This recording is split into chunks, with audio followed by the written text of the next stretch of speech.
So Mike Tannenbaum, former general manager of the New York Jets, now on ESPN, mostly on Get Up, was asked about when he would extend Baker Mayfield. I would not sign Baker Mayfield. They still have essentially 3 more years. This year, next year, they can always franchise him. He was only 20th in QBR in drop back passing. He has really just an above average skill set. And Kevin Stefanski, the head coach of the Browns, when he was the offensive coordinator in Minnesota, won with other players like Case Keenum and Kirk Cousins. If I'm the Browns, I allocate some of that money right now to guys like Nick Chubb, Denzel Ward. I would not sign Baker Mayfield. You know, last year it was Roethlisberger. This year, apparently, Mike T is going to take aim at Baker Mayfield and just throw shots at him. So now I know where we are. I mean, like, give the guy a break. Can we please look at what he has dealt with since coming into the league? I know no situation is easy, but come on.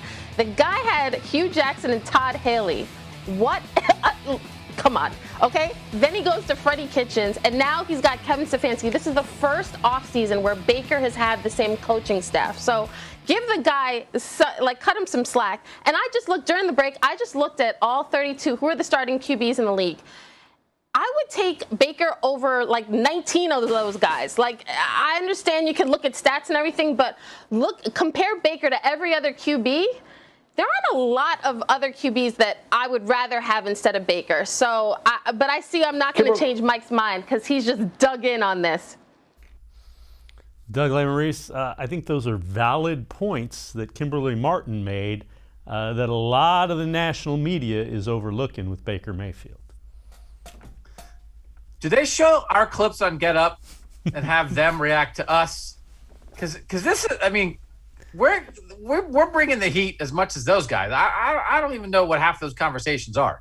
So here, this is the thing I tell my kids. You have to live in the world, right? And so living in the world, people, the idea that oh no, if you sign Baker Mayfield to an extension and he's not a top 10 quarterback, then somehow that's going to be a negative for your franchise. You have to do it. It doesn't matter where he's ranked, whether he's the 8th best quarterback or the 14th or whatever. You just have to do it at some point. I'm not saying you have to do it this offseason, but they're going to have to do it because he's going to be their quarterback. And honestly, Mike Tannenbaum, right? He is a former.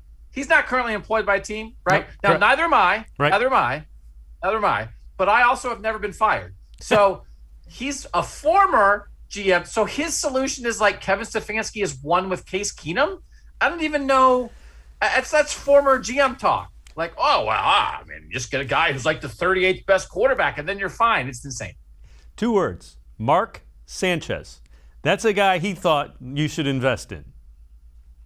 Well, and that's the thing. But here's the thing. And honestly, you just have to do it. It comes up a lot with baseball contracts and stuff. Sometimes you're signing a guy to a 6-year deal and your man, it's man, by the time this guy's in his 5th and 6th year, he's not going to be worth the money. It's well, that's not really what you're paying for. This is the cost of doing business. And if you want him now while he's still good in the first 3 years, you've got to give him a 6-year deal. And then, yes, he's going to be overpaid at the end. But what's your other choice? You're going to not have players? You just have to do it. The Browns have a quarterback now. So a lot of this, honestly, if your answer is don't sign him, right? The answer, it's not about when, because most of the discussions that we have on the Orange and Brown Talk podcast and that kind of thing are about when. Mm-hmm. If your answer is don't, if he's not a top 10 quarterback in the next year or two, don't sign him. What are you doing? What's your solution then? Is your solution the jersey with 25 names on it? What is your solution? Because people act like you're in jail if you sign a bad quarterback contract. The Rams signed Jared Goff. They made a Super Bowl, and now they have Matthew Stafford. That turned out to be a bad contract. They're fine. The Eagles signed Carson Wentz. There's a little bit of a sticky situation here, right? They won a Super Bowl. Yep. It worked out. It's okay. The worst. Here's the thing. The worst case scenario of signing Baker to the extension, well, I don't know what it is. That he's not as good as you think. Okay, fine. Then you figure it out. But What you can't have is a good quarterback where you create unnecessary uncertainty because you're playing if you don't sign him, then in year 3 or whatever, like that's how people get fired. This is an uncertain world. Don't add uncertainty because you're trying to guarantee that what if he's only the 11th best quarterback? They're just going to sign him. And that's why sometimes people get fired. The bottom line is, can you win a Super Bowl with him? He doesn't have to be a top 10 quarterback. If you win a Super Bowl with him, he's done what you've brought him in to do. All right, we're going to move.